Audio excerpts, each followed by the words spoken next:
kang mag-alala. Hindi tayo mawawalan ng pag-asa magkaroon ng anak. Ang importante, magkasama tayong dalawa. Kahit isa lang. Kahit isang anak lang. I play Beatrice Marasigan, wife ako ni Ariel. I can't have children. Feeling ko yun yung magiging kabuuan ng pagkatao ko, ng pagkababae ko is to have children. Ang babae, no, may deep need para magkaanak because we are biologically wired to have children. Lahat ng species is wired to propagate itself. Mahalaga yung bang pagbibigay, pagkukonceive at panganganak kasi kung hindi, parang hindi ka ganap na babae. So, bahagi yun ng lipunan, lalo ng lipunang patriarchal. No, kahit kami mga pare na wala kaming asawa, paano nangyayari sa amin yung the desire to procreate? Yung mga estudyante ko halimbawa, sila yung ang mga anak ko. I become a father to them. Kaya ang tawag nila sa akin, father. I'm just saying, they give hope to childless couples. Well, you can always adapt. Iba pa rin ang sariling dugot laman, yung galing sa'yo. Ang pagiging magulang is based on relationship. Pwede ka maging magulang kahit hindi galing sa iyong bata ka. Mga Pinoy kasi naniniwala, anong klaseng lahi yan, anong genes niyan, di ba? So baka mamaya magnanakaw pala yung tatay niyan, or kaya ay criminal, no? So ito yung mga dahilan, sa mga dahilan kung bakit takot sila mag-adopt. Yung mga parents would rather have their own children kasi nandun yung sense of ownership. Of course, pwede silang mag-adopt, pero in a sense, parang hindi sa kanila yung yung anak na yun. It's different if nanggaling sa kanila yung sperm and the egg. Ba't ako? Kasi Teresa, ikaw lang yung mapagkakatiwalaan ko. Ilang beses na akong napaso sa pagkakaroon ng anak. Ngayon ko lang nga narinig yung surrogacy na yan eh. Tapos, siyempre, di ba, hindi ko pa alam kung anong gagawin sa akin dyan. Ang inakapatid anak, magpipresent siya ng premise na medyo controversial. Diba, kwento nga ito tungkol sa surrogacy.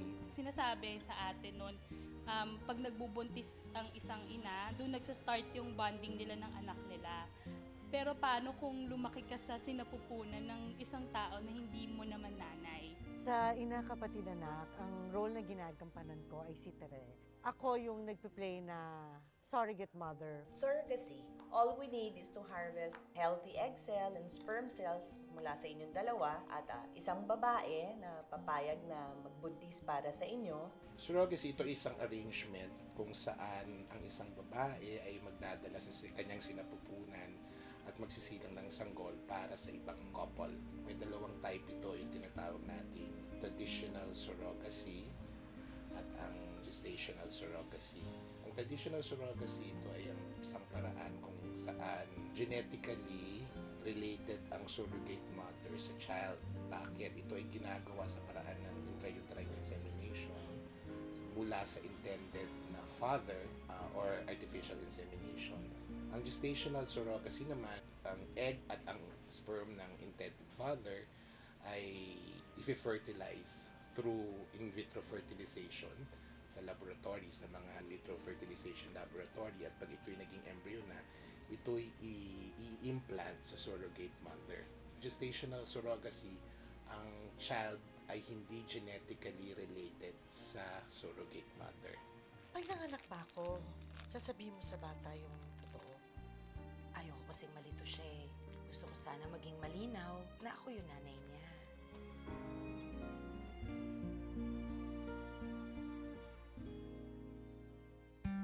Lahat tayo ay naghahanap ng kukumpleto sa ating buhay. Kahit isang anak lang. Ang importante, magkasama tayong dalawa. Iba-iba man ang ating katayuan, pantay ang mangarap. Kahit naman magkaiba tayo ng tatay, magkapatid pa rin tayo. Kasi kailangan ako ng tatay dito eh.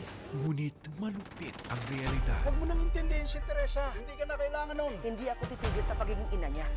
Yung nanay mo alam mo na kung sino. Nung pakasalan niya yung Lucas na yan, binigay ko lahat niya sa nanay mo, pati buhay ko.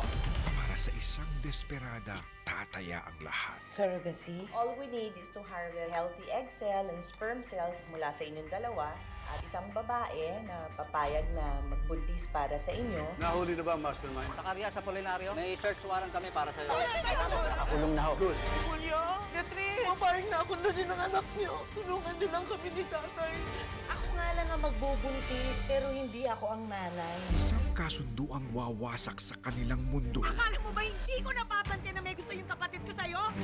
Matres ko lang ang pinahiram ko sa'yo, pero hindi ko binenta ang pagkatao ko. Wala na sila sa apartment. Ibalik mo yung anak natin, Julio. Hindi na kaya. Mga palang papangalan mo sa bata. Sige ng pangalan niya.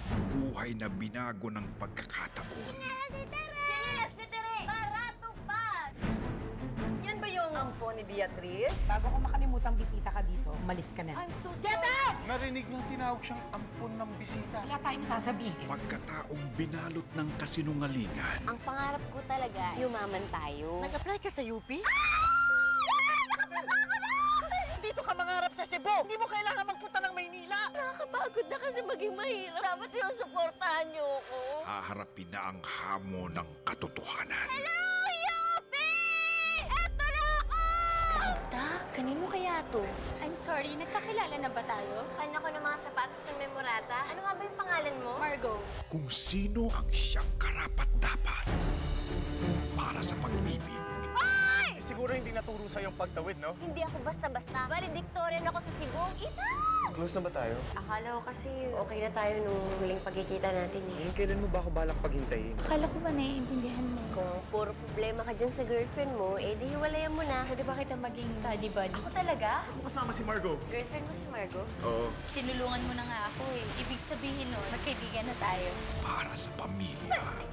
Sino ka? Siya si Celine. I'm sorry, akala ko si Margo. Tingnan nyo na yung pinamili po ako ni Margo. Balik mo ng lahat yan. Yan ba ang dinulot sa'yo ng Maynila? Hayaan niyo naman po ako makaranas na magandang buhay. Kahit paminsan-minsan, Nay. Masusukat na ang kanilang katatagan. Titimbangin na ang mga papel na kanilang gagampanan. Pinagbibidahan ni ng Maha Salvador, Enchong D, Zian Lin, at Kim Chu. Kasama rin sina Cherry Pie Picache, Ariel Rivera, Jason Gainza, Andy Gutierrez, Pilar Pilapil, Ronaldo Valdez, Janice de Belen. Magsisimula na ang labanan para sa karapatan. Paano ako makakasiguro na hindi pa tumitigil si Beatrice sa kakahanap sa anak ko? Magaan ang loob ko sa kanya. On the contrary, I like Celine. Nagigilty ako eh. May pagkakataon siya na magkaroon ng mas magandang buhay. You remind me so much of Julio. He started from the bottom there. Kayo po pala dapat yung idol ko eh. Hi, idol! Margo, ayaw na kita makilala pa. Huwag mo na ako kakausapin. Lord, handa po ako magtiis. Mabago lang po yung buhay ko. Ina, kapatid, anak, malapit na.